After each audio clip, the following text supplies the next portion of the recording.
Thank you, Robert, and thank you to ETSA for the opportunity to talk about WIRTEX and about the projects and the activities we are running in our association.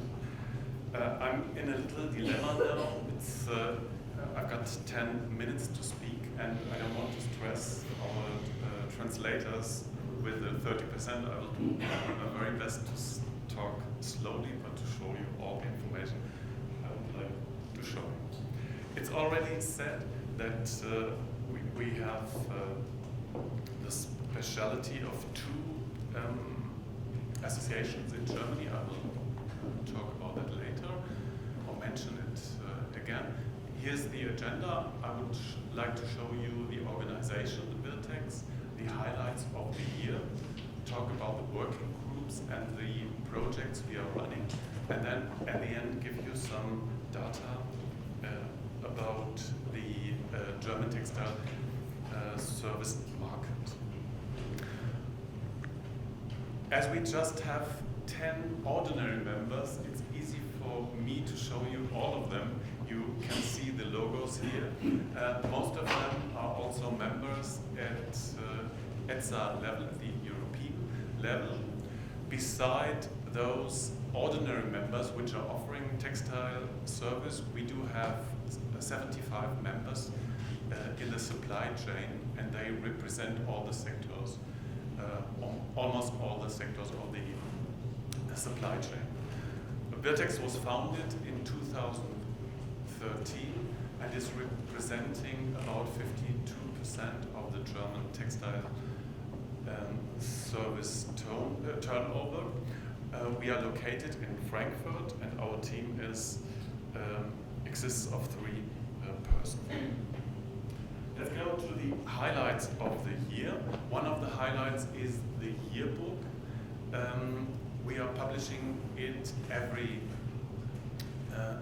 with every convention of the year in September. We do have contributions of our members and of experts, and I've brought some exemplars with me. The handicap is that it's just in German language, so if you're interested, come to me, I can give you an exemplar. Another highlight of the WIRTEX year is the convention. This year it was with the lemma digitalization, or the motto digitalization and robotics, and we had about 200 or more than 270 participants. We organized it in Berlin this year, and it is the biggest. I'm proud to tell you that it's the biggest event of textile service in Europe. Within the meeting, we did it already for the third time. We award the best apprentices of the year. We had 9 apprentices we awarded. The working groups, they are very similar to the ETSA working groups. That's not a surprise, because we are working on the same topics. And I don't want to talk about all of them, but just mention some, and I will do it in my next slides.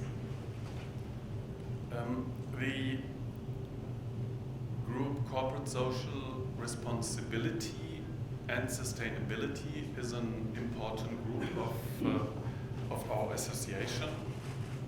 We organized in April a Sustainability Forum where our ordinary members and the supply chain was present, as well as experts and innovators and influencers, to share insights and exchange ideas.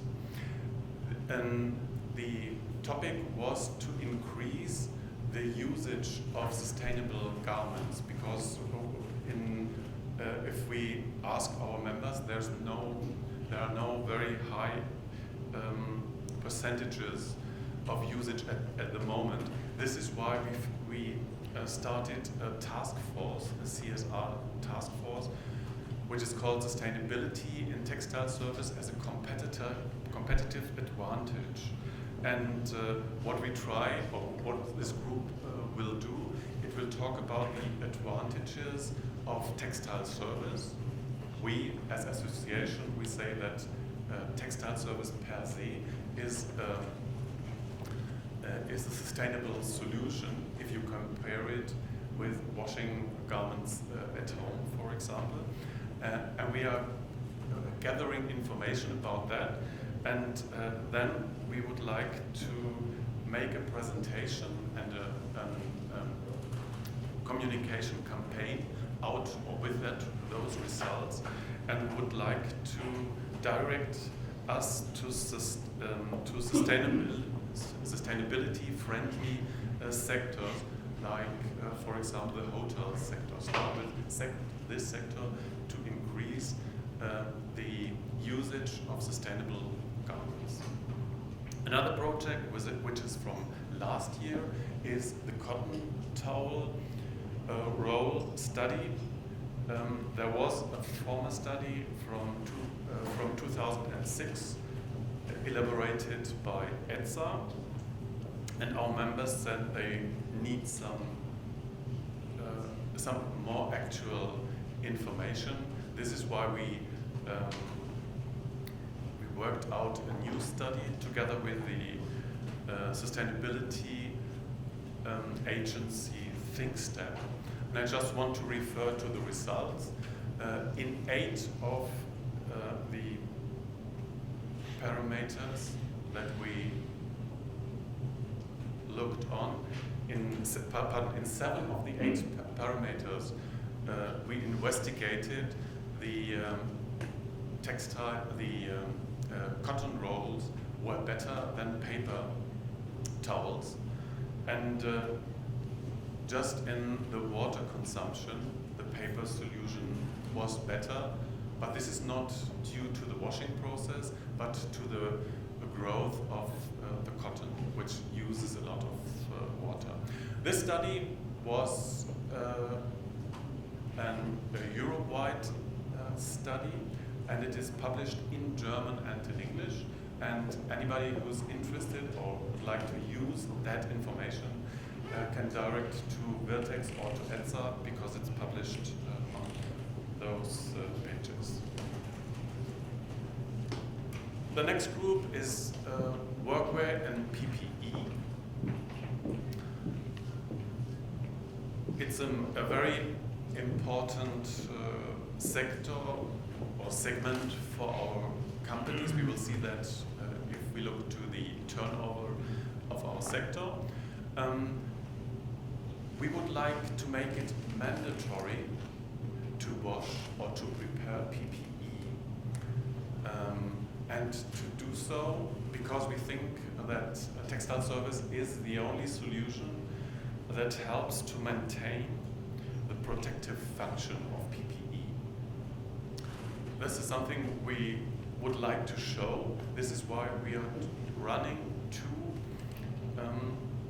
studies, the chemical protection study and the high visibility study.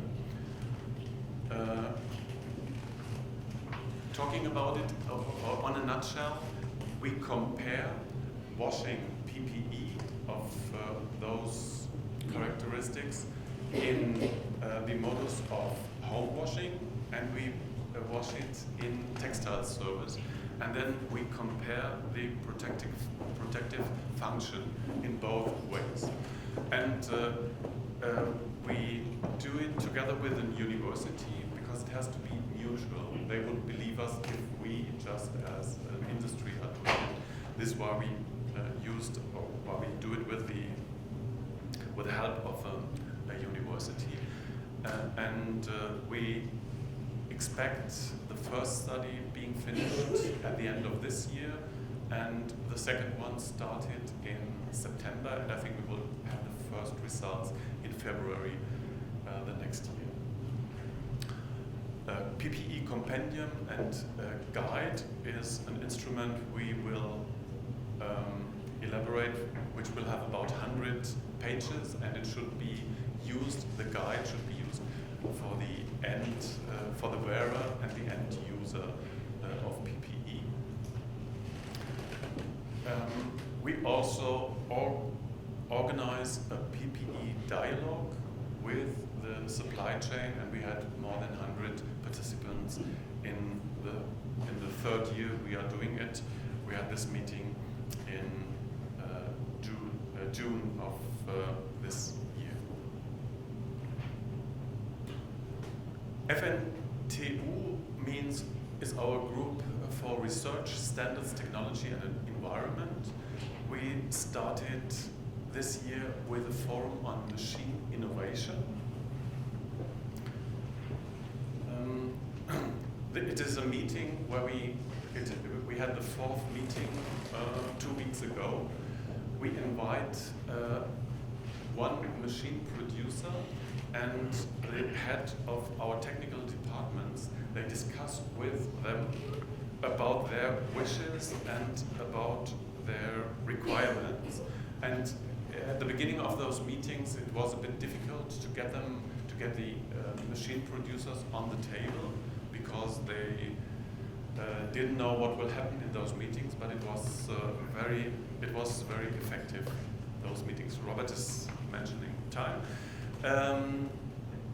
The next one, we may start research projects with a value of 500,000 euros a year with some institutes, and we do that. The communication group will organize a participation on A+A. It's a fair trade on security in work, and we did a video, an image video on textile service to recruit people. We do have the same problem as Philip mentioned. Let's have a quick look to the market data. Those are the results of an data investigation with our members. In the last year, we had the textile service made about 3.5 billion of euro, which meant a growth rate of 3.2%.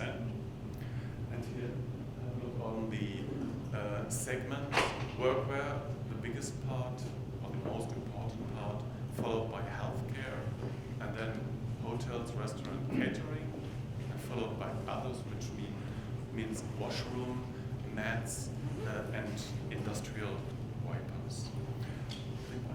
My last one. In 2017, let's have a look to the channels, the sales channels of workwear and PPE in the year 2017. We have, the textile service has 34.5%, and the rate is growing, whereas the direct sale is declining. This is the perspective we have. Well, that's all. If you do have further questions, you can come after.